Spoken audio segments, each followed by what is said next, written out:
Avant de nous lancer dans la création de cette histoire unique, n'oubliez pas de vous abonner à la chaîne pour ne manquer aucune nouvelle intrigue, aucun mystère et aucune aventure personnalisée.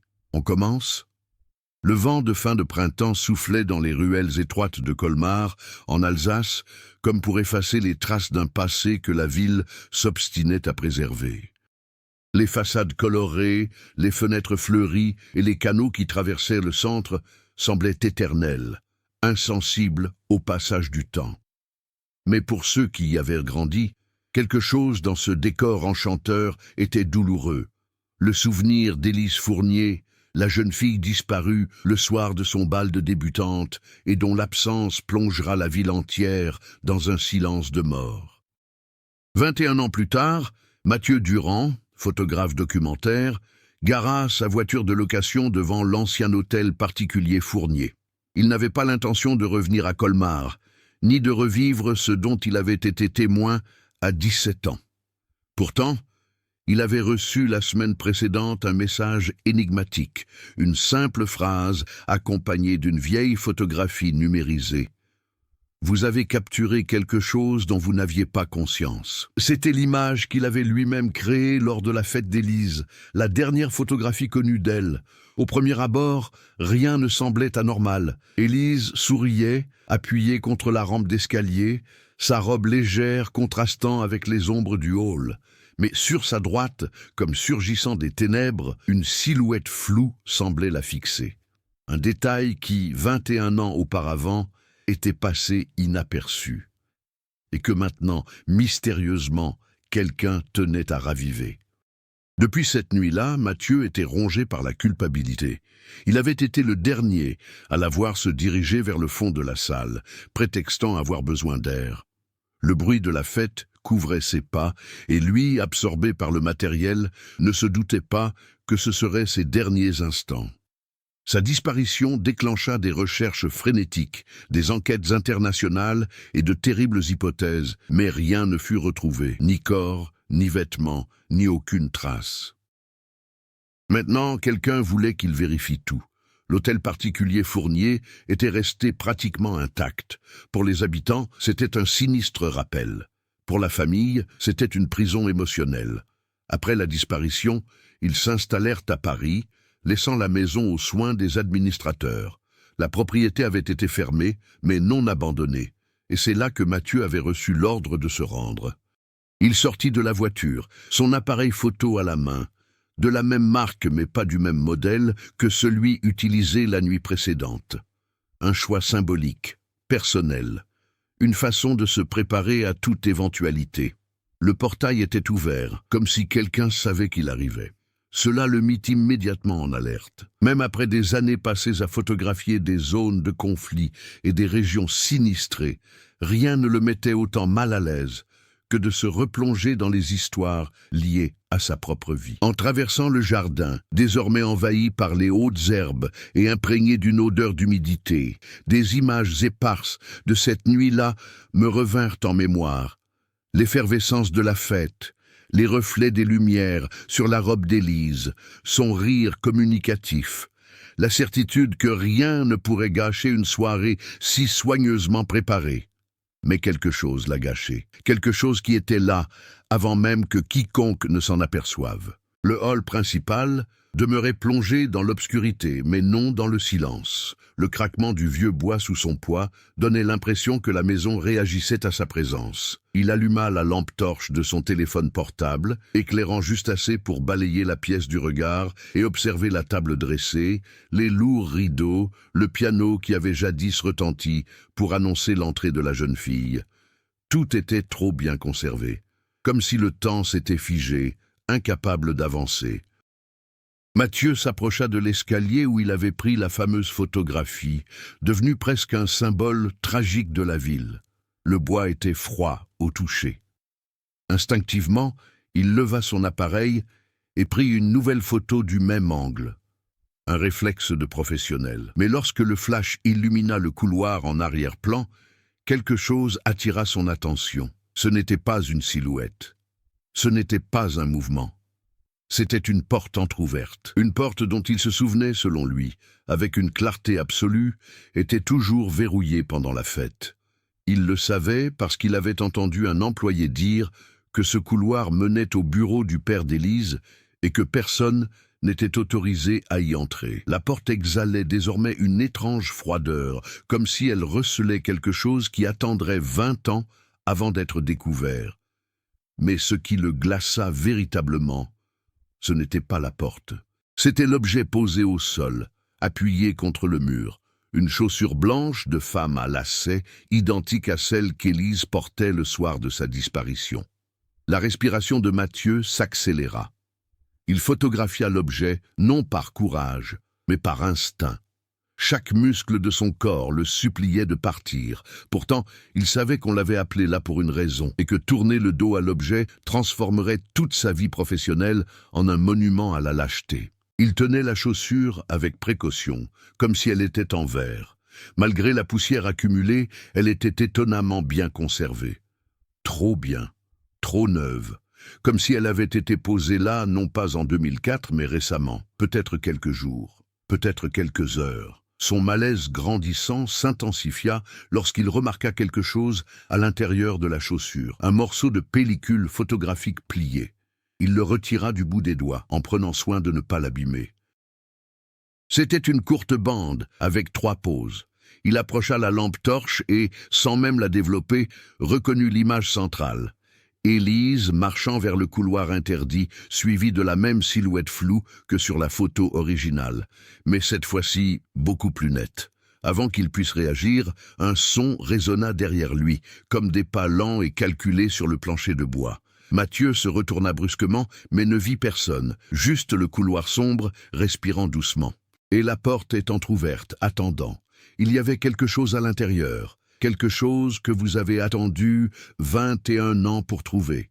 La lumière filtrant à travers les hautes fenêtres de l'hôtel particulier Fournier créait de pâles rayons qui fendaient la poussière en suspension dans l'air. À présent, la chaussure d'Élise à la main et la pellicule glissée dans la poche intérieure de sa veste, Mathieu ressentit le poids symbolique et réel de sa découverte. Il inspira profondément, tentant de se recentrer. La maison n'était pas un simple décor, c'était un personnage silencieux, façonné par 21 ans de négligence affective et d'entretien artificiel. Une capsule temporelle française, préservée non par respect, mais par crainte.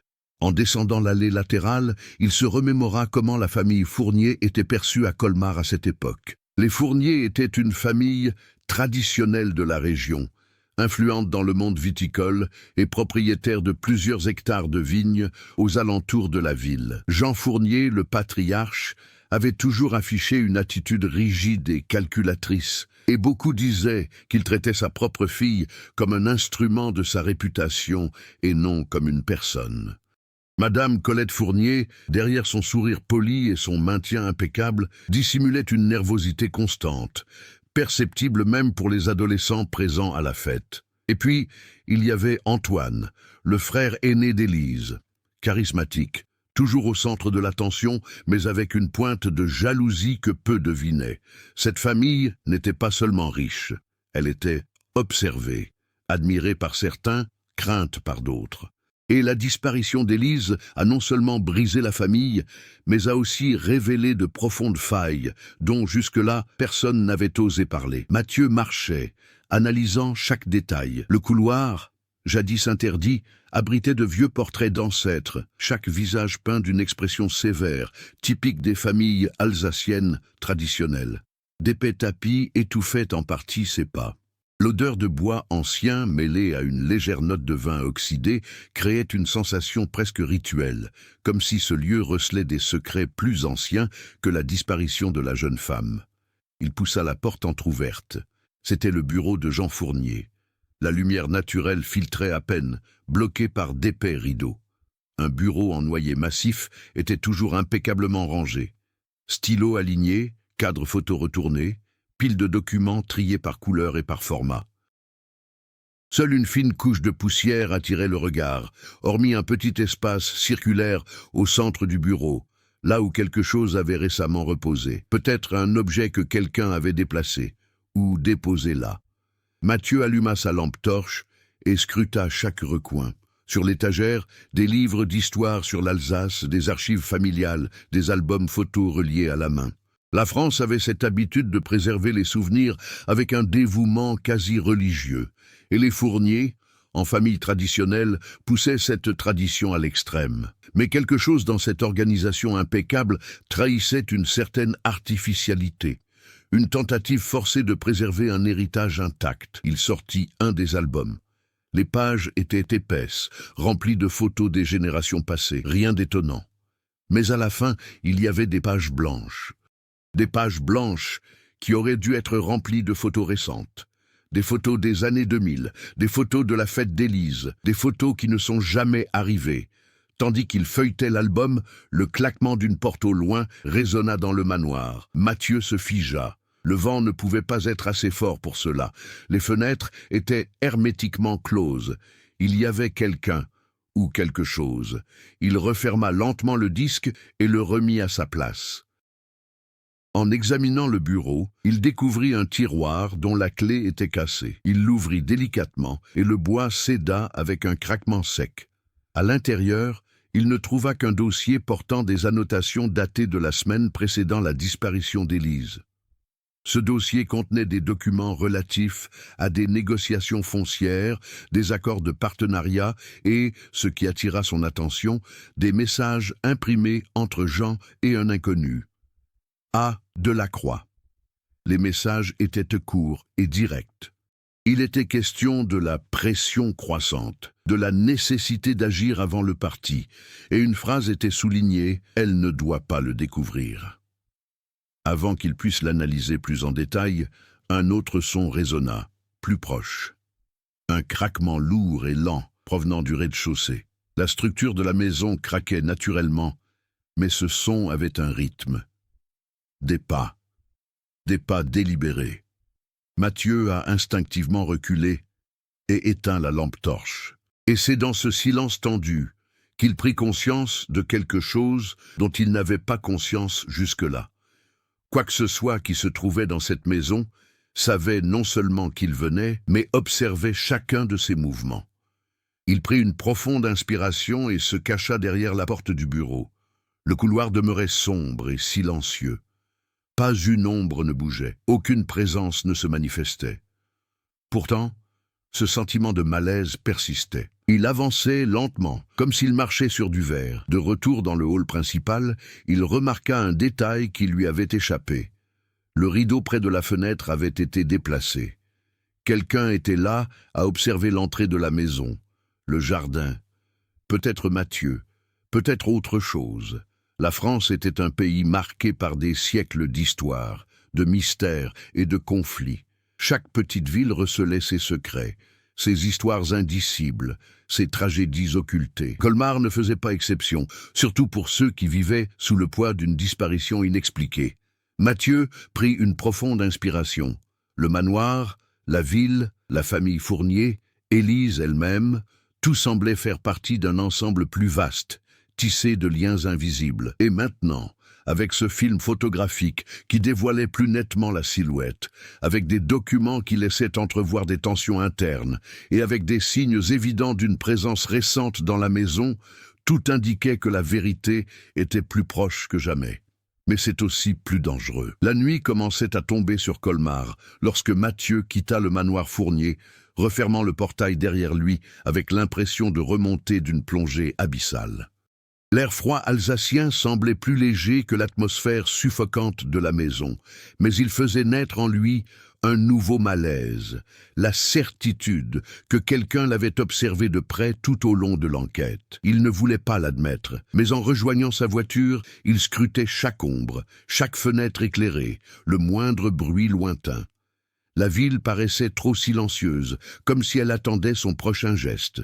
Il se rendit en voiture au petit hôtel où il logeait. L'établissement se trouvait dans une rue charmante, typique de l'architecture locale, avec ses balcons fleuris et ses boiseries sculptées. Mais ce charme accueillant ne le rassura pas. Il monta dans sa chambre, verrouilla la porte à 2 reprises et jeta un coup d'œil par la fenêtre avant même d'enlever sa veste. Ce n'est qu'alors qu'il vida ses poches. Appareil photo, pellicule, la chaussure d'Élise dans un sac. Le film était sa priorité absolue. Il devait le développer, mais c'était impossible à Colmar. Il ne faisait confiance à personne. Il savait que si quelqu'un l'observait, tenter de le faire développer sur place serait une erreur. Il décida donc d'envoyer le film à un laboratoire lyonnais avec lequel il avait déjà collaboré. Il le mit dans une enveloppe rigide, remplit les informations nécessaires et la déposa à la réception pour expédition le lendemain. Lorsqu'il retourna dans la pièce, il trouva la porte entr'ouverte. Il se figea. Il se souvenait parfaitement de l'avoir enfermé. Son cœur battait la chamade, mais il avança prudemment. La pièce était plongée dans l'obscurité la plus totale, et un silence absolu régnait. Seul son de respiration se faisait entendre. Il tâtonna le long du mur jusqu'à ce qu'il allume la lumière. Rien ne semblait déplacé. La valise était à sa place. Le lit était fait. La chaussure était toujours dans son sac. Mais, en s'approchant de la table, elle aperçut une carte vierge posée là, simple, sans enveloppe, sans signature. 4 mots seulement, écrits en français d'une écriture ferme et élégante. Tu es revenu trop tard. Mathieu n'a pas ressenti de peur immédiate. Il a ressenti de la colère. Ce n'était pas seulement une menace, c'était une provocation. Et, plus encore, la confirmation que quelqu'un agissait pendant qu'il dormait, mangeait et respirait. Il rangea la carte, ramassa sa chaussure et descendit dans la rue, déterminé à trouver des réponses auprès de l'homme qui, 20 ans plus tôt, s'était placé au centre de la tragédie. Jean Fournier, le père d'Élise. Jean vivait désormais dans un appartement cossu à Strasbourg. Le trajet dura un peu plus d'1 heure, mais cela suffit à Mathieu pour organiser mentalement les informations nécessaires et celles qu'il était trop dangereux de demander directement. Arrivé à l'immeuble, il fut surpris d'être accueilli non par Jean lui-même, mais par un agent de sécurité qui lui demanda une pièce d'identité et le conduisit au hall privé. Jean apparut quelques minutes plus tard, appuyé sur une élégante canne. Ses cheveux gris étaient parfaitement coiffés et ses vêtements impeccablement repassés, mais son regard exprimait une profonde lassitude, comme s'il avait dormi en compagnie de fantômes. « Mathieu Durand, » dit Jean d'une voix plus ferme que le photographe ne l'avait imaginé, « toute la ville parle de votre retour. Je me doutais bien que vous viendriez me voir. » Mathieu observa l'homme pendant quelques instants avant de prendre la parole. « J'étais au manoir, » a-t-il dit. « J'ai trouvé quelque chose qui appartenait à Élise. » Il posa la chaussure sur la table basse.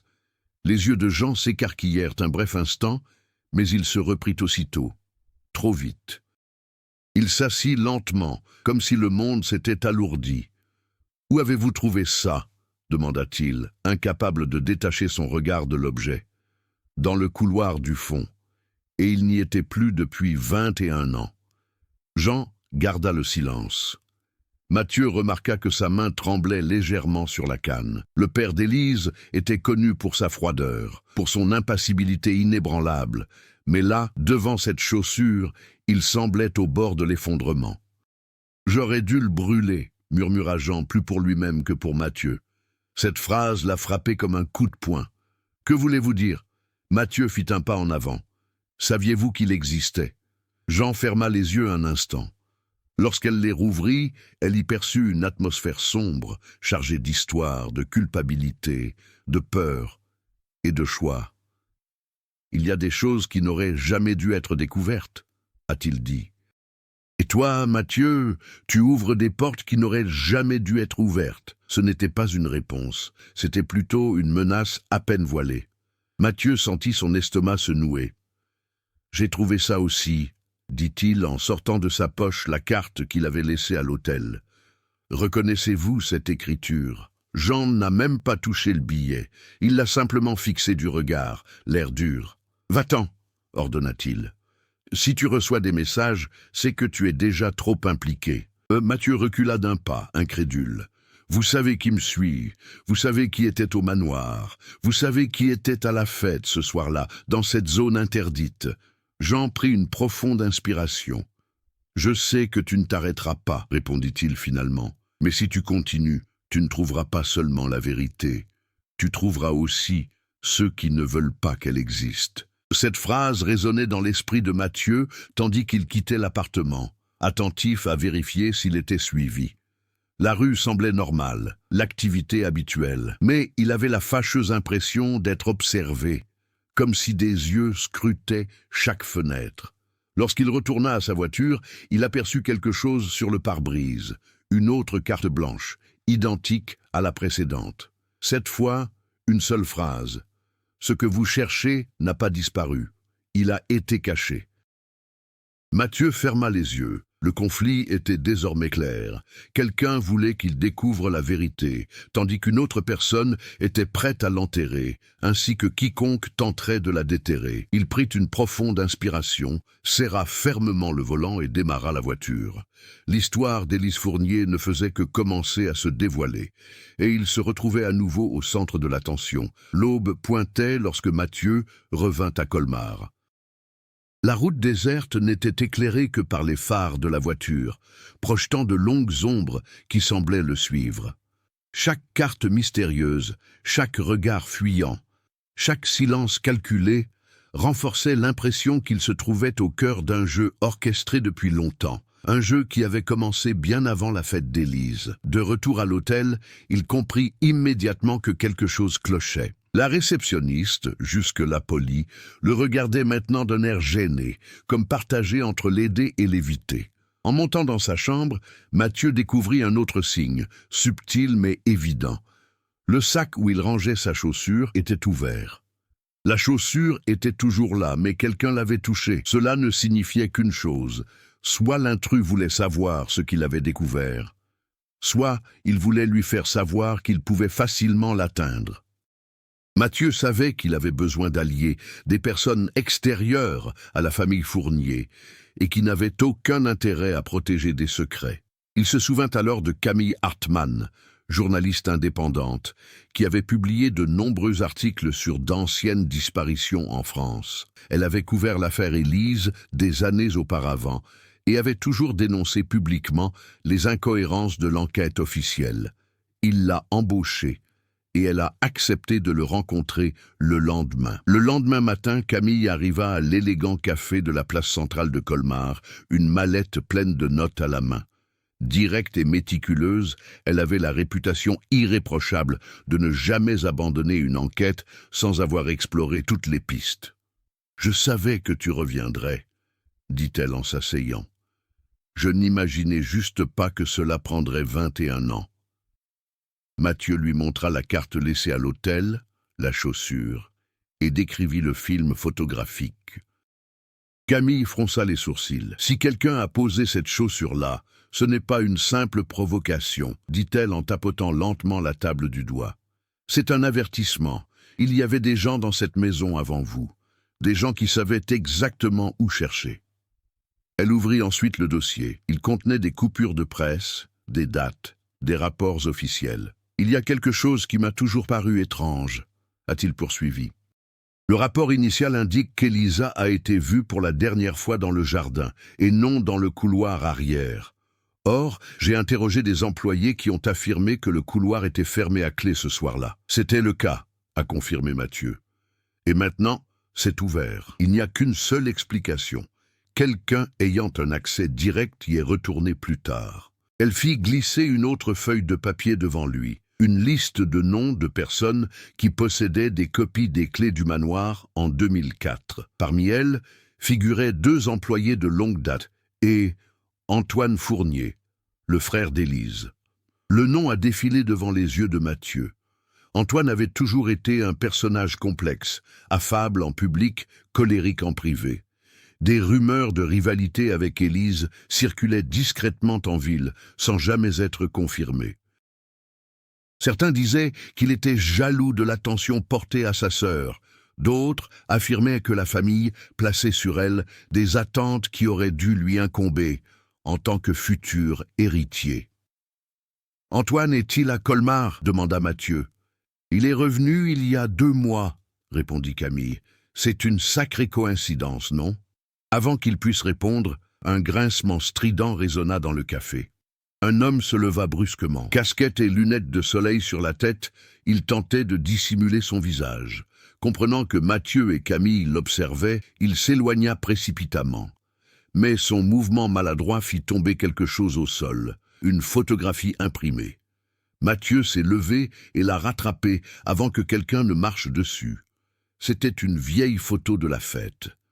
Mais ce n'était pas celle qu'il connaissait. Sur ce cliché, Élise était de dos, le regard tourné vers le même couloir. Et derrière elle, de nouveau, la silhouette floue, mais cette fois encore plus nette, presque reconnaissable, une silhouette masculine. Camille s'approcha et examina la photo. Qui que ce soit, il vous suit, et il laisse des indices. Mathieu sentait le poids de la situation. Il ne s'agissait pas simplement de quelqu'un qui protégeait des secrets. Il s'agissait de quelqu'un qui guidait ses pas, lui révélant des informations petit à petit, comme s'il voulait qu'il trouve quelque chose de précis, sans pour autant tout dévoiler d'un coup. « Cet homme dans le café, dit Camille, ne vous surveillait pas. Il s'assurait simplement que vous l'ayez bien reçu. » Mathieu prit une profonde inspiration. « Nous avons donc deux figures sur ce forum, » conclut-il. « L'une qui tente de me guider, l'autre qui essaie de m'intimider. » Ou bien, dit Camille en refermant le dossier, il s'agit de la même personne. Cela a ouvert la voie à des possibilités troublantes. Manipulation à plusieurs niveaux, jeu psychologique et peut-être même une personne au sein de la famille Fournier. Avant qu'il ne se lève, Camille déposa devant lui une dernière feuille de papier, une copie d'une déposition faite en 2004. Une déposition qui n'avait jamais été jointe à la procédure officielle. C'était un message d'une serveuse qui travaillait à la fête. Une phrase soulignée a attiré mon attention. J'ai vu Élise se disputer avec son frère près de l'escalier. Cela semblait grave. Elle pleurait. Mathieu eut un frisson. La silhouette floue, la chaussure, les cartes. Antoine était de retour en ville. Les pièces commençaient à s'assembler, mais de façon incomplète, comme si quelqu'un contrôlait le rythme, ne révélant que ce qui était nécessaire pour que le processus continue d'avancer. Et maintenant, avec Camille à ses côtés, l'enquête a pris une nouvelle dimension et une nouvelle cible claire, Antoine Fournier, l'homme qui était resté silencieux pendant 21 ans. Ou peut-être que cet homme qui ne cessera jamais de parler a simplement choisi l'ombre comme scène. Le vent glacial de l'après-midi soufflait dans les ruelles de Colmar, lorsque Mathieu et Camille se séparèrent un instant. Le journaliste devait consulter un contact aux archives municipales pour vérifier l'authenticité du témoignage de la serveuse. Mathieu, quant à lui, décida de retourner à l'hôtel Fournier. Maintenant qu'il savait pour Antoine, le silence et les ombres lui paraissaient encore plus suspects. Il voulait tout voir d'un œil neuf. Il savait que chaque élément devait être repositionné à la lumière de ces nouvelles informations. Lorsqu'il se gara devant les grilles rouillées, il ressentit cette même sensation familière. Le silence qui régnait dans la maison n'était pas normal. C'était un silence artificiel, presque chorégraphié, comme si le manoir était une scène attendant des acteurs. Mathieu rouvrit le portail et suivit l'allée centrale. Cette fois, il remarqua des détails qu'il avait auparavant ignorés. Des empreintes de pas récentes dans le gravier, des traces de pneus sur le bord de la route, et même une fenêtre du 2e étage entr'ouverte qui bougeait sous l'effet du vent. Le couloir du fond restait sombre, mais pas vide. Cette fois, il y avait quelque chose de nouveau sur le sol. Une enveloppe noire, sans nom, sans marque. Juste là, à l'endroit précis où la silhouette apparaissait sur les photos. Il l'ouvrit. À l'intérieur, il n'y avait qu'une seule phrase écrite en lettres majuscules. « Vous avez vu ce que vous vouliez voir. Maintenant, voyez ce qui manquait. » Et à côté de la phrase, une copie agrandie de la photo que l'homme mystérieux avait laissée au café. Mais ce n'était pas la même version. Ici, le flou derrière Élise avait été accentué numériquement, révélant non pas un visage, mais un détail troublant. La personne portait des gants noirs. Mathieu retint son souffle un instant. Ce soir-là, en 2004, personne ne portait de gants. C'était l'été et la chaleur était suffocante. Les gants ne faisaient pas partie de l'uniforme, même pas pour les serveurs. Cela signifiait que la personne sur la photo cachait quelque chose. Des empreintes digitales, des blessures, son identité, ou alors il manipulait la situation depuis le début. Lorsqu'il leva la tête pour regarder au bout du couloir, il réalisa qu'il n'était plus seul. Une silhouette se détachait au bout du couloir. Ce n'était pas celle de la photo. Celle-ci était manifestement masculine, grande, avec de larges épaules. Mais elle restait étrangement immobile, comme si elle observait Mathieu en silence. « Antoine » hasarda-t-il. La silhouette ne réagit pas et ne bougea pas. Elle resta là, immobile, telle une statue compromettante. Mathieu fit un pas en avant, et la silhouette fit un pas en arrière, avant de disparaître par une porte latérale, qu'elle referma d'un geste maîtrisé. C'était presque comme une invitation. Il courut après, mais lorsqu'il ouvrit la porte, il ne trouva qu'un petit bureau vide, un vieux bureau, une lampe cassée, une porte de sortie verrouillée, et autre chose, un vieux téléphone portable pliable, placé intentionnellement au centre de la table. Mathieu n'a pas reconnu l'appareil. Il était éteint. Mais lorsqu'il l'a ouvert, il n'y avait qu'une seule photo enregistrée dans la galerie. Une photo prise le même matin.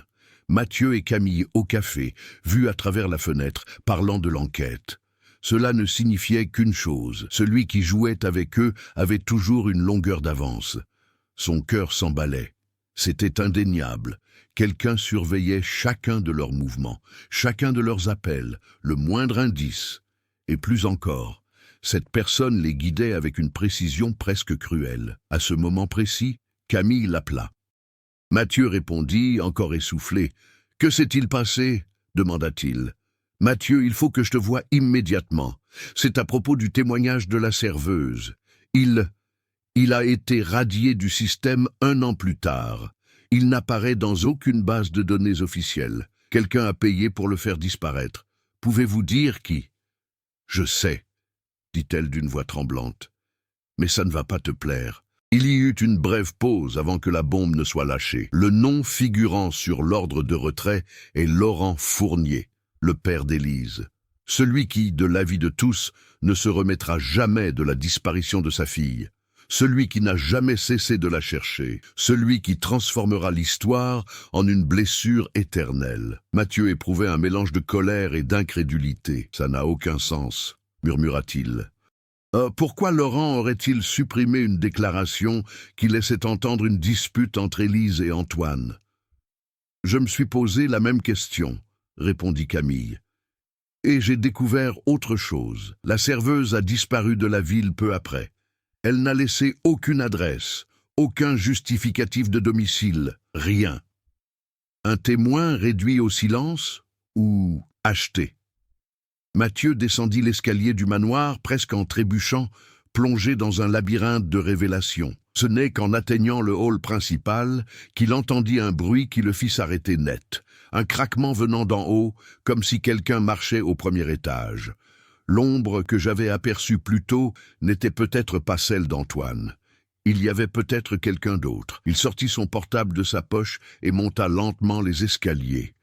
Chaque marche semblait être une épreuve pour la maison.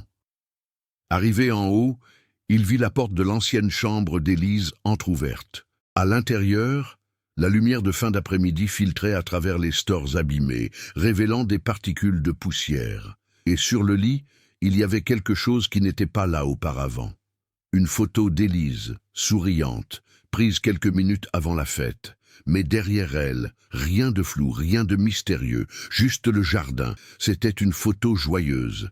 Mais au verso, il y avait une note manuscrite.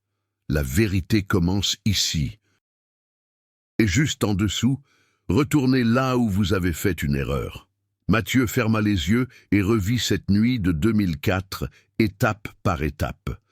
Le salon, le jardin, le son des rires, la tension qu'il ne perçoit pas, l'instant où Élise l'a discrètement appelé pour prendre une photo privée, comme si elle voulait immortaliser un moment rien que pour elle. Et puis, il s'est souvenu, ce soir-là, peu avant sa disparition, Élise s'était absentée pour répondre à un appel téléphonique. Un appel téléphonique dont Mathieu n'entendra que le début en y prêtant à peine attention. « Oui, j'y vais. » Mais j'avais dit que je n'y irais pas aujourd'hui. À l'époque, cela paraissait un détail insignifiant. Désormais, c'était un tournant. Ce soir-là, quelqu'un invitera Élise à sortir, et elle sera réticente. Camille, à l'autre bout du fil, a complété sa pensée sans le savoir. « Mathieu, il y a un appel enregistré sur le téléphone d'Élise quelques minutes avant sa disparition. Je viens de réussir à accéder aux anciennes données. Devine qui c'était ? Il connaissait déjà la réponse. Le poids sur sa poitrine le confirmait. « De la part d'Antoine », murmura-t-elle. « Non », répondit Camille avec hésitation. « Il appartenait à quelqu'un que vous ne prenez pas en compte. » Sa voix a de nouveau tremblé avant qu'elle ne dise « L'appel provenait du téléphone de Laurent Fournier. » Le monde s'est arrêté. Le père, l'homme qui pleurait chaque année à l'anniversaire de sa fille. Le père dévasté, le père que la tragédie semblait avoir anéanti, ou peut-être quelqu'un qui mettait en scène un deuil soigneusement calculé. Finalement, la situation a commencé à évoluer. Antoine n'était plus le seul visé, c'était toute la famille. L'étape suivante révélerait lequel des Fourniers détenait la vérité et lequel colportait un mensonge depuis 20 ans. La nuit tomba sur Colmar avec une rapidité inquiétante, comme si le ciel voulait dissimuler les secrets qui commençaient enfin à se dévoiler. Mathieu était de retour dans la voiture, les mains tremblantes sur le volant, le souffle court et lourd, pris entre le souvenir et la peur. La révélation de Camille résonnait sans cesse en lui. Le dernier appel téléphonique d'Élise provenait du téléphone de son propre père. Laurent Fournier, l'homme dont le chagrin semblait si sincère, dont la vie était devenue un mémorial vivant à sa fille disparue, n'avait pas seulement passé cet appel, mais avait également ordonné la suppression d'un témoignage crucial. La question qui paraissait autrefois impensable est désormais devenue inévitable. Pourquoi un père cacherait-il quoi que ce soit concernant la disparition de sa fille ? Camille attendait devant les archives municipales lorsque Mathieu arriva. Son expression était grave, comme si elle avait découvert plus qu'elle ne voulait l'admettre. « J'ai obtenu les dossiers détaillés », a-t-elle déclaré sans ambages. « Et il y a quelque chose d'encore plus grave. » Mathieu déglutit difficilement. « Qu'est-ce que c'est ?» Camille tendit une feuille de papier imprimée, ses doigts tremblant légèrement. Le téléphone de Laurent n'a pas passé qu'un seul appel à Élise ce soir-là. Il en a passé 2. Le premier, celui dont vous avez entendu un extrait. Le second, 3 minutes seulement avant sa disparition. Mathieu sentit un frisson soudain lui parcourir l'échine. « 2 appels », répéta-t-elle. « Il l'a appelé 2 fois. Il a insisté. » « Oui. Et ce n'est pas tout. Les relevés montrent que les appels ont été passés depuis l'intérieur même de la fête où Laurent recevait des invités pendant que sa fille disparaissait. C'est ce qui manquait et qui a transformé la suspicion en panique. Il était là, à l'appeler, tout en faisant comme si de rien n'était, murmura Mathieu. Camille hocha la tête, mais son regard laissait présager un 3e coup. « Il y a quelque chose que vous devez voir », dit-elle en ouvrant un autre dossier. C'était un vieux rapport des agents de sécurité engagés pour l'événement. Mathieu ne l'avait jamais vu auparavant. À l'intérieur, un passage surligné en jaune attira son attention. Monsieur Fournier a demandé que certaines zones du jardin soient temporairement bouclées pour procéder à des réglages d'éclairage. Cela s'est produit entre 22h10 et 22h45. Ce moment coïncide exactement avec la disparition d'Élise. Mathieu ferma les yeux, essayant de réorganiser le monde. Laurent avait totalement contrôlé une partie de la zone extérieure ce soir-là. Laurent a passé les appels. Laurent a supprimé le témoignage de la serveuse. Laurent a engagé des gardes de sécurité supplémentaires qui n'ont jamais été identifiés. Et soudain, tout ce qu'il croyait savoir de cet homme s'est effondré. Mais le point culminant ne viendrait pas de dossiers ou de documents. Il serait incarné par la chair et le sang. Il viendrait le soir même. Mathieu et Camille décidèrent de se rendre à l'adresse où Laurent habitait désormais. Une maison plus petite et discrète, loin de la ville. Il s'était isolé après la mort de sa femme, se disant incapable de toute interaction sociale. Dès leur arrivée, ils ont immédiatement remarqué que quelque chose n'allait pas. La porte était déverrouillée, la maison était sombre, mais il y avait quelqu'un à l'intérieur. « Laurent ?» appela Mathieu en entrant avec précaution. Aucune réponse. « Ça n'a pas l'air abandonné, » murmura Camille. « Ça a l'air... Attends. » Elle tendit la main et alluma la lumière du salon. Dès que la lampe illumina la pièce, Mathieu sentit son estomac se nouer. Les murs étaient recouverts de photographies. Photographies d'Élise, enfant, adolescent, sourire dans le jardin, assis au piano. Elle porte la robe de soirée bleue. Et au centre de la fresque, comme s'il s'agissait de l'élément principal, une photographie agrandie. Élise regardant droit dans l'objectif, le visage triste et à l'arrière-plan. Le couloir du fond de la maison. Le même couloir où Mathieu trouvera la chaussure. « Mon Dieu !» murmura Camille en s'approchant. « Il a tout reconstruit, chaque instant de sa vie. » Mais ce n'était pas tout. Il y avait aussi des objets, ses bracelets, un vieux carnet, des gribouillis d'enfance, même une mèche de cheveux conservée dans un bocal. « Ce n'est pas un mémorial, » dit Camille, horrifiée. « C'est de la surveillance, de l'obsession. » Le crépitement provenant de la cuisine les fit se retourner tous les deux. Il y avait quelqu'un. Mathieu entra le premier. La cuisine était plongée dans l'obscurité, à l'exception d'une bougie allumée dans un verre. Et derrière elle, assis à table comme s'il avait attendu calmement tout ce temps, se trouvait Laurent Fournier. Mais il n'était pas abattu, dévasté, comme la dernière fois que Mathieu l'avait vu des années auparavant. Une tranquillité presque troublante se lisait sur son visage. « Je savais que tu viendrais, » dit-il d'une voix basse et maîtrisée. « Tu es enfin arrivé là où tu étais censé être. » Camille garda ses distances. « Monsieur Fournier, nous avons besoin que vous répondiez à quelques questions. » Laurent ne pouvait détacher son regard de Mathieu. « Te revoilà, Mathieu. Comme je m'y attendais, l'histoire était incomplète pour toi, n'est-ce pas ?» Mathieu prit une profonde inspiration. « Pourquoi as-tu appelé Élise 2 fois ce soir-là ?» Silence. Très loin. Terrible. Laurent posa ses mains sur la table. « Parce qu'elle allait tout gâcher. » La phrase a fait l'effet d'un coup de poing. « Ruiner quoi ?» insista Camille. Laurent inclina légèrement la tête, comme s'il réfléchissait à ce qu'il devait révéler. « Ce n'était pas qu'une simple fête, » dit-il. « C'était une annonce qui allait bouleverser notre famille à jamais. Mais Élise, elle a découvert quelque chose qu'elle n'aurait pas dû découvrir. Et quand elle l'a fait, elle a essayé de me défier. Elle a essayé de s'enfuir. » Mathieu sentit l'air se comprimer autour de lui. « Et qu'a-t-elle découvert ?» Laurent sourit. Un petit sourire, presque imperceptible. Un sourire qui ne convenait pas à la douleur, mais au secret. Elle a découvert qui était vraiment Antoine. Le nom résonna dans la cuisine comme un coup de tonnerre. « Qu'est-ce qui ne va pas chez Antoine ?» demanda Camille. Laurent se leva lentement, son ombre se projetant sur les murs couverts de photographies.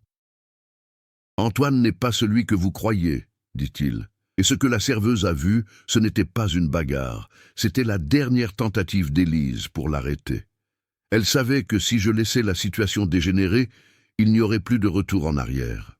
Mathieu s'avança, ne pouvant plus attendre. « Autoriser quoi ?»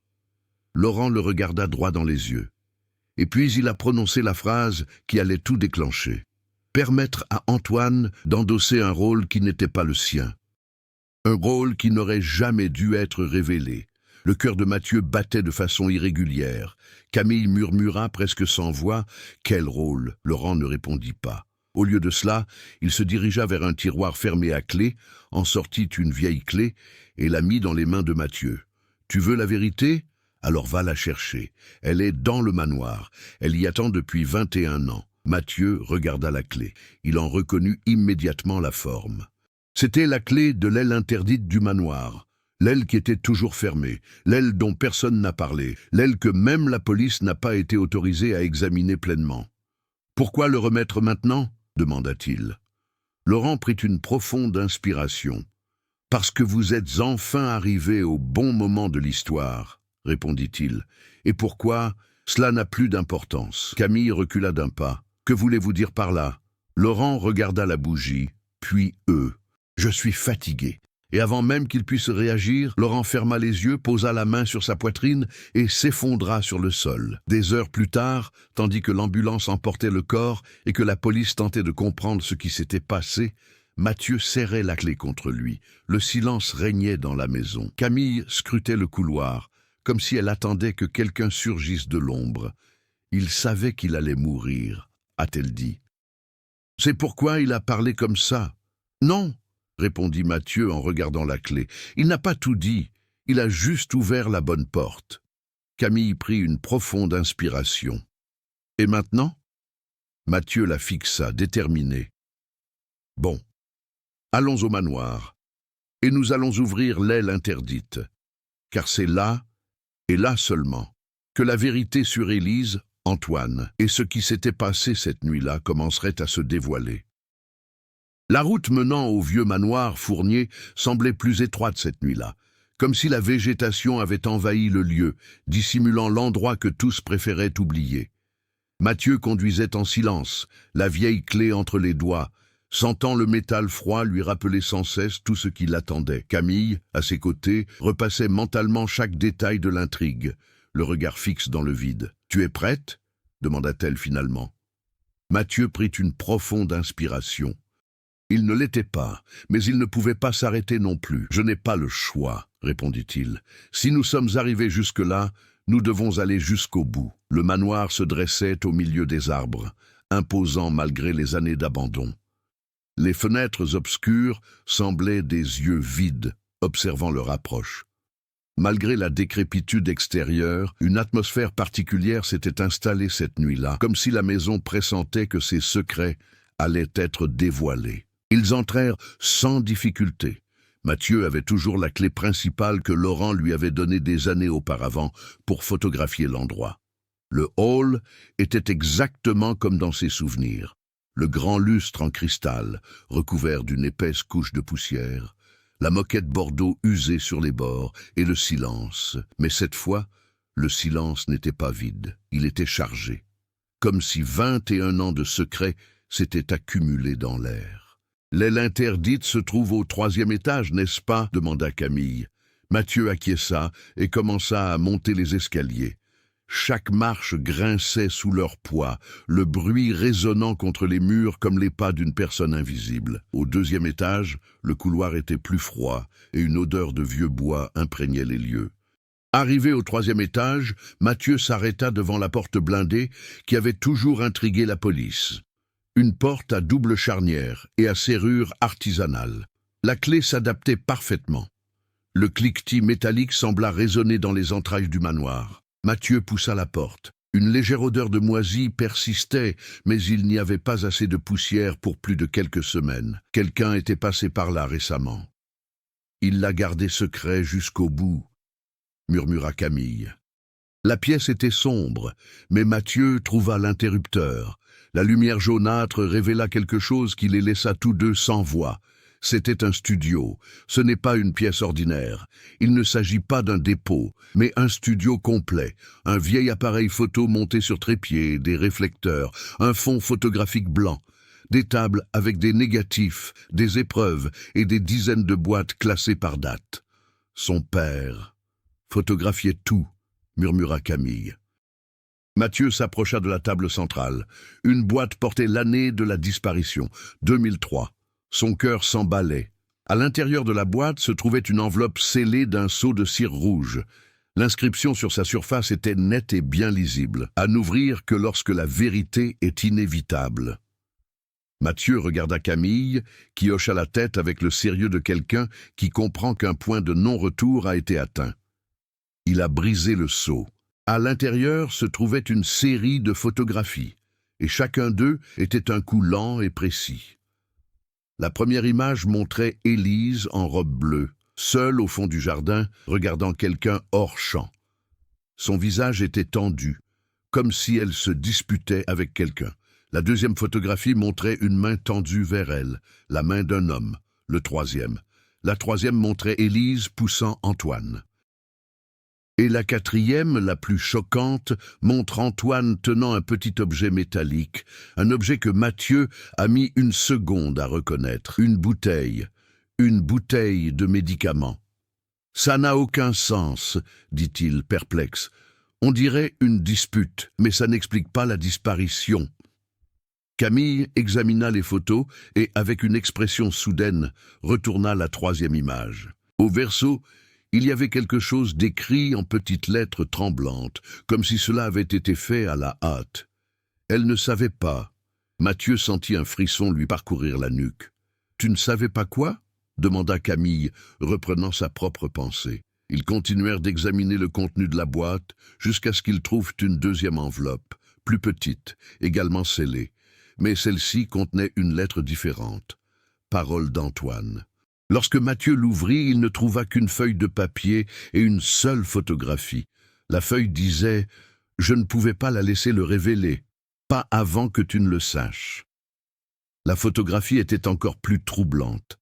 C'était un certificat médical, avec une signature, avec un nom, avec des informations qui allaient bouleverser le monde de Mathieu. Antoine n'était pas seulement le cousin d'Élise, il était son demi-frère, le fils illégitime de Laurent. Mathieu a laissé tomber la photo un instant. « Ça change tout », murmura Camille. Et ça a changé. L'altercation rapportée par la serveuse prenait désormais tout son sens. Élise allait découvrir qu'Antoine était le fils illégitime de son père, fruit d'une ancienne liaison. Et pire encore, elle allait découvrir que Laurent comptait révéler la vérité lors de cette fête, intégrant ainsi officiellement Antoine à la famille. Mais cela a soulevé une autre question. Pourquoi Antoine portait-il la bouteille sur la photo ? Demanda Camille. Quelle était son intention ? Mathieu se tourna vers la table et se mit à fouiller dans des documents. C'est alors qu'il trouva un vieux journal intime, aux pages jaunies. Les dernières notes étaient celles de Laurent, écrites dans le désespoir. Elle a découvert l'existence d'Antoine. Elle souhaite empêcher l'annonce. Il a mal réagi. Je ne peux pas le laisser tout perdre. Je ne peux perdre aucun des deux. Une phrase, soulignée, semblait s'être imprimée sur la page. « Si seulement j'étais arrivé à l'heure !» Camille respirait rapidement à présent. « Ce n'est pas qu'une obsession », a-t-il conclu. « C'est de la culpabilité. Une culpabilité profonde. Il a vu ce qui s'est passé, ou du moins une partie, et il a passé 21 ans à essayer de réparer une histoire qu'il n'a jamais racontée à personne. » Mathieu sentit le poids des découvertes l'envahir tout entier. Mais tandis qu'il assimilait la révélation, il remarqua quelque chose d'étrange au fond de la pièce. Une porte latérale, dissimulée dans le papier peint. « Qu'est-ce que c'est » murmura-t-il. Il s'approcha et tenta de tourner la poignée de porte, fermée. Mais à côté, il y avait un autre crochet pour une clé. Et la vieille clé que Laurent lui avait donnée était une clé double, à 2 ergots. Mathieu a marqué le deuxième point. Un autre clic retentit, la porte s'ouvrit, et derrière se trouvait un escalier étroit qui descendait à l'intérieur du manoir. « Il y en a d'autres », dit Mathieu à voix basse. Camille le regardait, tendu. « Toute la vérité est là-dessous », conclut-il en prenant une profonde inspiration, « et c'est ce que Laurent voulait que nous trouvions. » Ils se regardèrent. Ils savaient que la descente allait tout changer. Et aucune révélation faite jusqu'alors ne pouvait se comparer à ce qui les attendait sous terre. « Allons-y », dit Mathieu. Et ensemble, ils commencèrent à descendre. Car ce qui est arrivé à Élise, et qui en était réellement responsable, était caché là, dans le noir, il y a 21 ans. L'étroit escalier semblait plus vieux que le reste de la demeure, comme s'il avait été construit dans un but secret, à l'abri des regards indiscrets. Le bois craquait à chaque marche, et la poussière en suspension dans l'air formait de petits halos illuminés par la lampe torche de Camille. Mathieu descendit le premier, guidé par son instinct et un malaise grandissant, comme si la réponse finale se trouvait quelques mètres plus bas, attendant intacte depuis cette nuit d'été 2003. « Ça sent l'humidité », murmura Camille, essayant de détendre l'atmosphère. « C'est une cave », répondit Mathieu, mais sa voix était lointaine, presque absente. Son cœur battait la chamade. Il était consumé par la sensation d'être sur le point de dévoiler le dernier voile de cette histoire. La vérité lui paraissait à la fois trop proche et insupportable. L'escalier débouchait sur un petit hall souterrain. La porte qui se trouvait devant eux était en métal épais, avec des charnières renforcées. Au-dessus, une vieille plaque, presque illisible dans la pénombre. Salle de développement photographique, accès restreint. Mathieu déglutit difficilement. « Une chambre noire », dit Camille. « Laurent avait un studio secret ici depuis tout ce temps. »« Ce n'est pas tout », répondit Mathieu en frappant à la porte. Il gardait quelque chose qu'il fallait protéger, quelque chose de trop sensible pour rester à l'étage. La porte n'était pas verrouillée. Peut-être Laurent l'avait-il laissée ainsi exprès, sachant que ses jours étaient comptés. Mathieu la poussa lentement. L'obscurité intérieure était profonde, dense. Camille alluma la lampe torche plus intensément, et alors ils virent. La pièce était spacieuse, avec des murs recouverts de panneaux insonorisés. Au centre, une longue table accueillait des boîtes, des bobines de film, des enveloppes scellées et divers objets, apparemment laissés là à la hâte, comme si quelqu'un avait interrompu un travail urgent.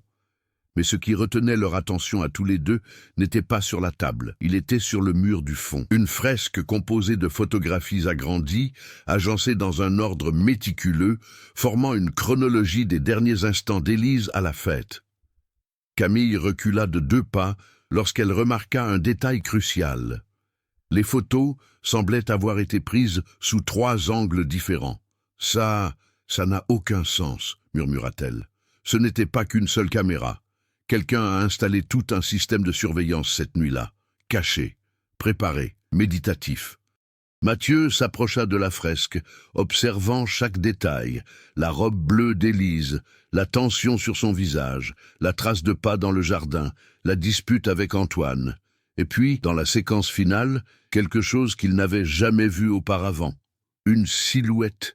Encadré de côté, derrière un arbre, ce n'était pas Élise, ce n'était pas Antoine, et ce n'était certainement pas Laurent. C'était un homme grand et mince, à la posture rigide, qui se tenait penché en avant d'une manière étrange, comme s'il observait tout avec une précision chirurgicale. « Qui est-ce » demanda Camille, d'une voix presque inaudible. Mathieu zooma sur la photo, cherchant le moindre indice. L'angle ne montrait pas le visage, mais on distinguait une main. Un gant foncé. « Cela ne figure pas dans les témoignages, » dit-il, sa respiration s'accélérant. « Personne n'a mentionné une autre personne présente ce soir-là.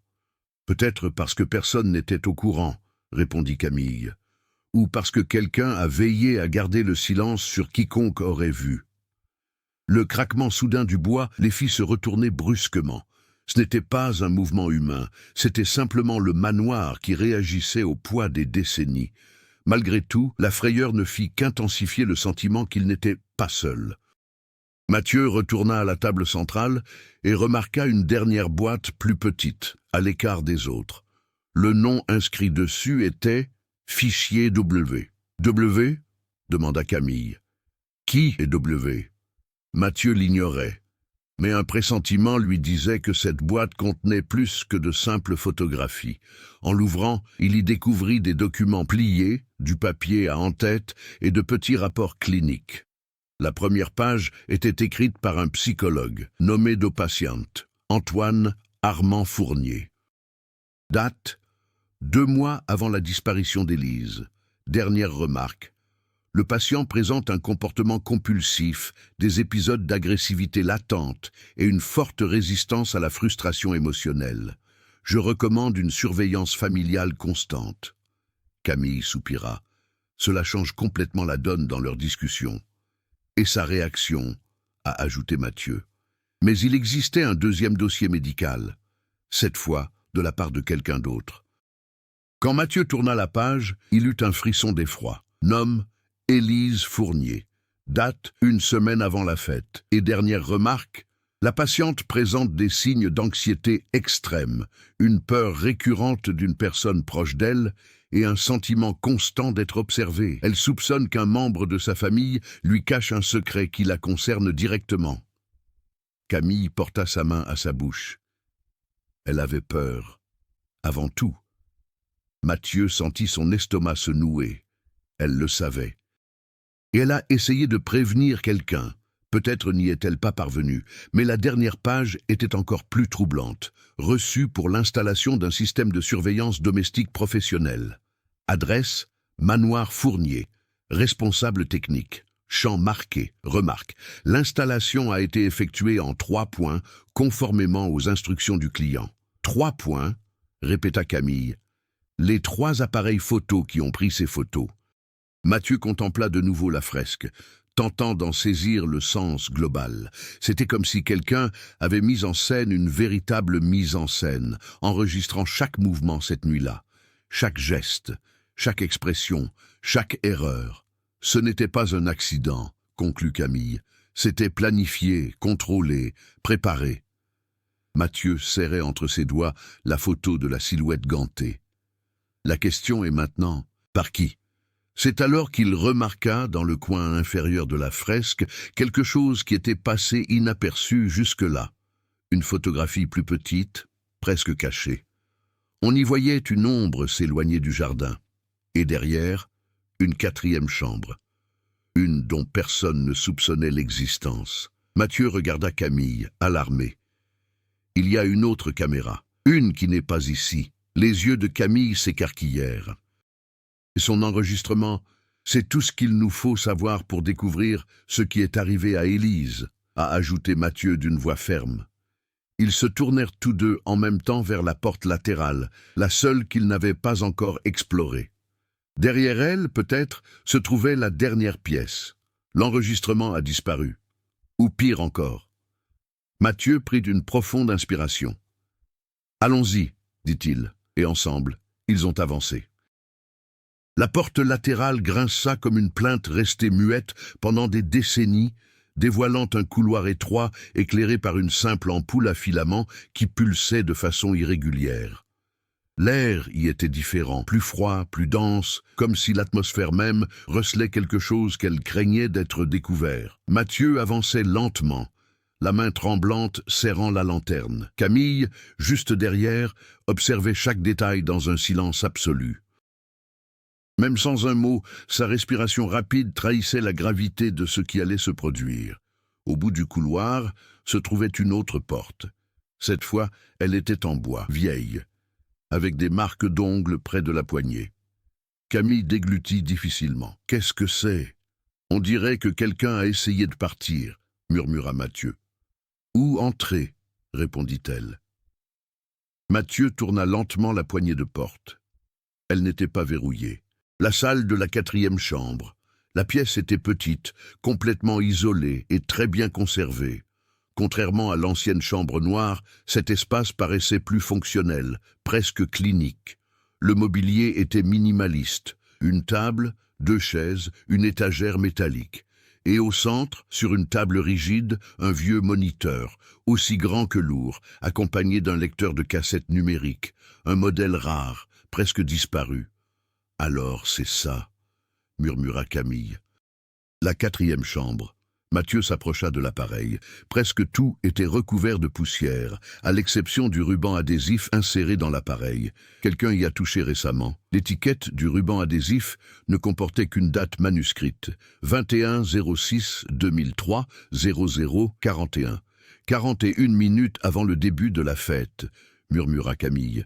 Ou 41 minutes avant la disparition d'Élise, a ajouté Mathieu. Il a appuyé sur le bouton lecture. L'écran a vacillé, affichant des interférences initiales. Puis, lentement, l'image s'est stabilisée. L'enregistrement montrait le jardin illuminé par une douce lumière, exactement comme sur les photographies prises avec une chambre noire. Mais cette fois-ci, ce n'étaient pas des photos. Tout était en mouvement. Les arbres se balançaient sous le vent. Une musique lointaine s'élevait des couloirs. Puis, au pied de l'escalier extérieur, Élise apparut, seule. Vêtue de la même tenue bleue que sur la dernière photo connue, elle semblait anxieuse, presque à bout de souffle. Elle faisait les 100 pas, comme si elle rassemblait son courage. Mathieu ressentit une vive douleur à la poitrine en la voyant en mouvement réel, vivante, respirant, et non plus une simple image statique. « Elle attendait quelqu'un », a déclaré Camille.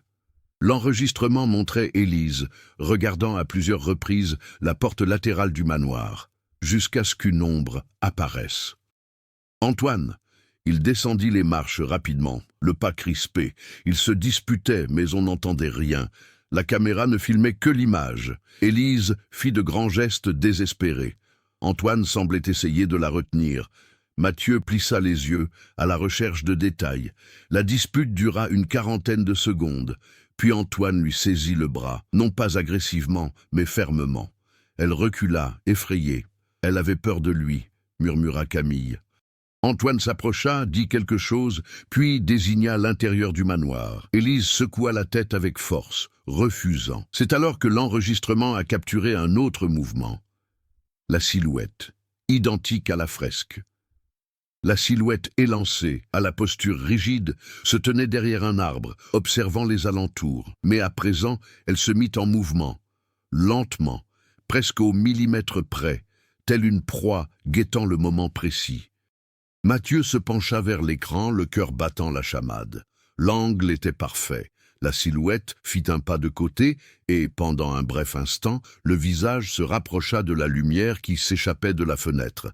Et c'est à ce moment-là que Mathieu s'est figé. « Ce n'est pas possible », murmura-t-il paralysé. Avant qu'il puisse confirmer le visage, la porte extérieure de la vidéo s'est ouverte et un autre personnage est entré en scène, Laurent.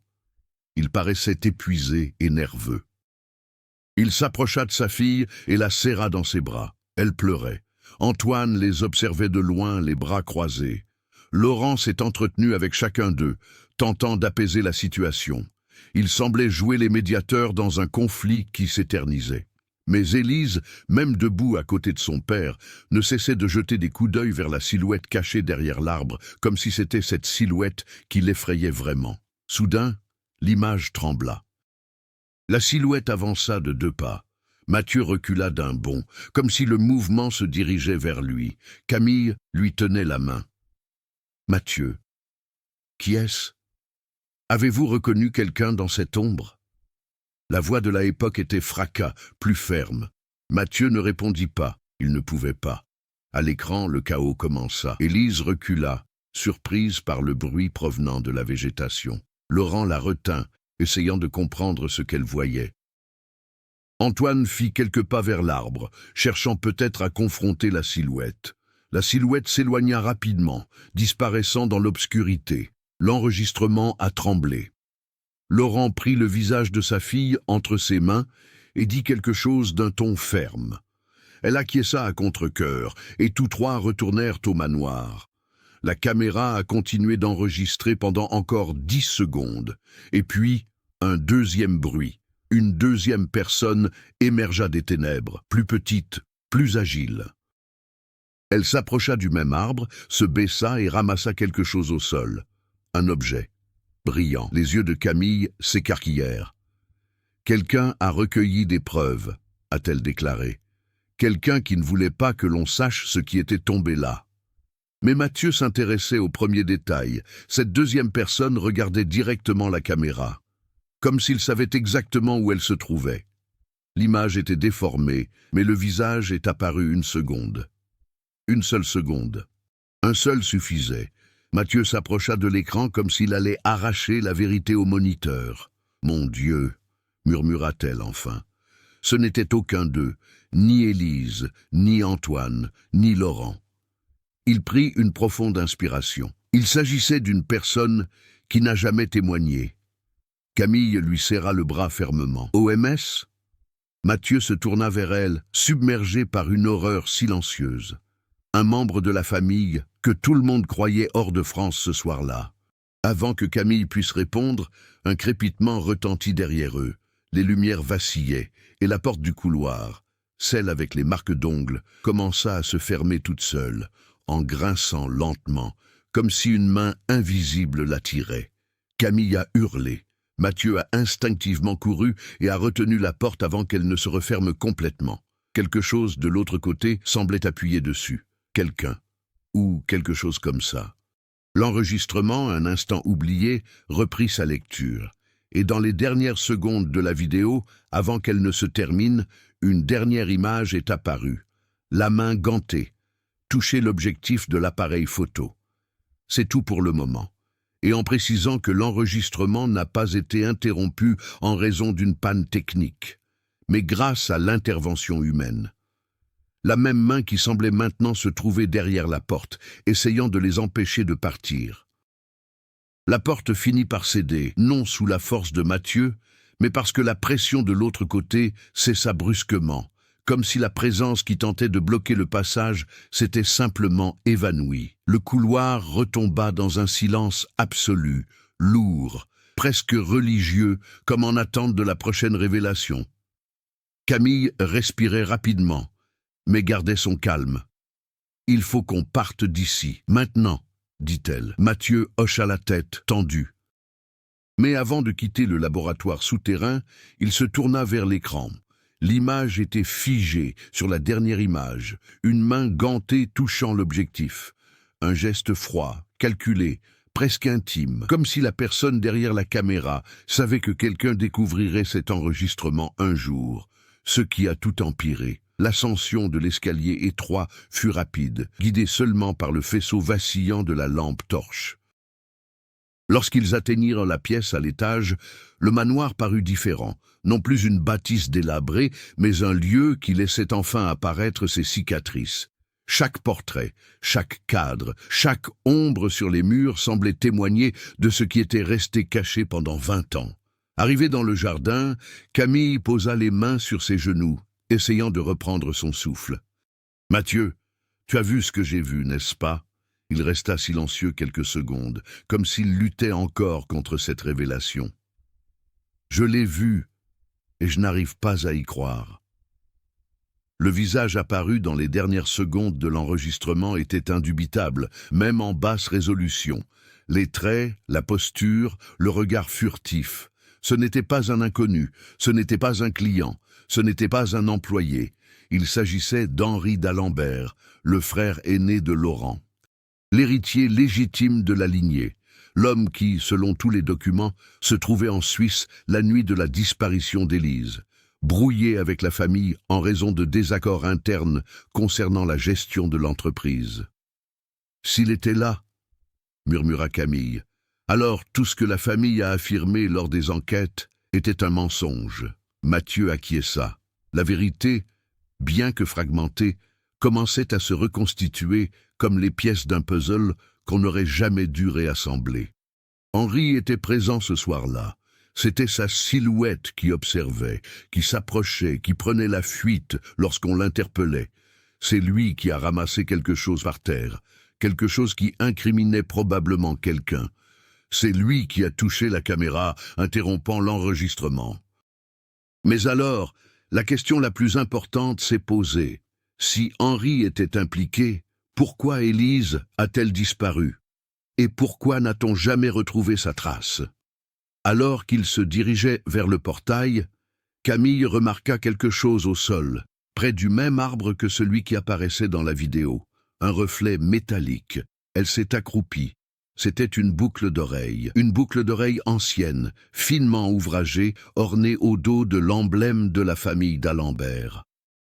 Un bijou de haute couture, typique de ceux qu'Élise portait à cette époque, mais ce modèle précis ne figurait pas dans l'inventaire retrouvé par la police. Mathieu frissonna. Ça, c'était au même endroit où Élise regardait sur l'enregistrement. Camille fit tourner la boucle d'oreille dans sa main, perdu dans ses pensées, et il était enfoui sous la terre, comme s'il avait été arraché ou perdu lors d'un combat. Ils se regardèrent. Pour la première fois de leur recherche, ce qu'ils avaient trouvé n'était ni un souvenir, ni un enregistrement, ni une image. C'était une épreuve physique. La nuit tombait lorsqu'ils déposèrent la boucle d'oreille dans un sac plastique improvisé. Une brise balayait le jardin, soulevant poussière, feuilles et une impression troublante. Ce lieu avait gardé des secrets bien trop longtemps. Arrivé à la voiture, Mathieu jeta un dernier regard au manoir. Les fenêtres obscures semblaient l'observer. « Ça change tout », a-t-il finalement déclaré. Cet enregistrement, ce joyau, il ne montre pas seulement ce qui s'est passé cette nuit-là, il montre qui était prêt à le dissimuler pendant 21 ans. Camille a démarré le moteur. Et maintenant, nous allons le montrer au monde entier. Mathieu prit une profonde inspiration, sentant la vérité s'abattre sur lui avec une force inéluctable. Il savait que ce qui allait suivre risquait de détruire l'héritage de l'une des familles les plus influentes de France. Mais ce serait aussi la première occasion depuis des décennies de faire la lumière sur la disparition d'Élise de manière digne. La voiture filait sur la route étroite. Derrière eux, le manoir disparaissait dans l'obscurité. Devant eux, la révélation les attendait. Et plus rien, absolument rien, ne serait plus jamais pareil. Des mois plus tard, l'enregistrement restauré et la boucle d'oreille retrouvée dans le jardin firent la une des journaux nationaux. La police rouvrit officiellement l'enquête, se concentrant désormais sur l'implication d'Henri d'Alembert, dont on ignorait toujours où il se trouvait. Camille quitta temporairement le journalisme d'investigation, épuisée mais satisfaite d'avoir enfin brisé le silence qui protégeait la famille. Mathieu continua d'apporter son expertise sur l'affaire, dans l'attente de réponses qui semblaient encore lointaines. Néanmoins, lors de sa visite au tombeau symbolique d'Élise, il y déposa une unique rose blanche. « La vérité a commencé, Élise, murmura-t-il, et cette fois personne ne l'enterrera.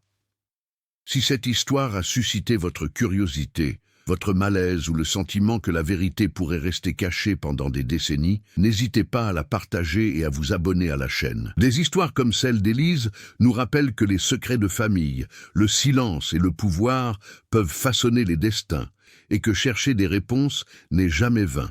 Partagez vos théories, discutez des indices, analysez chaque détail. Qui, selon vous, connaissait la vérité ce soir-là? Et jusqu'où quelqu'un serait-il prêt à aller pour protéger un héritage?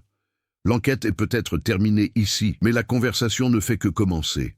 Participez. Poser des questions, c'est mettre en lumière ce qui est resté dans l'ombre.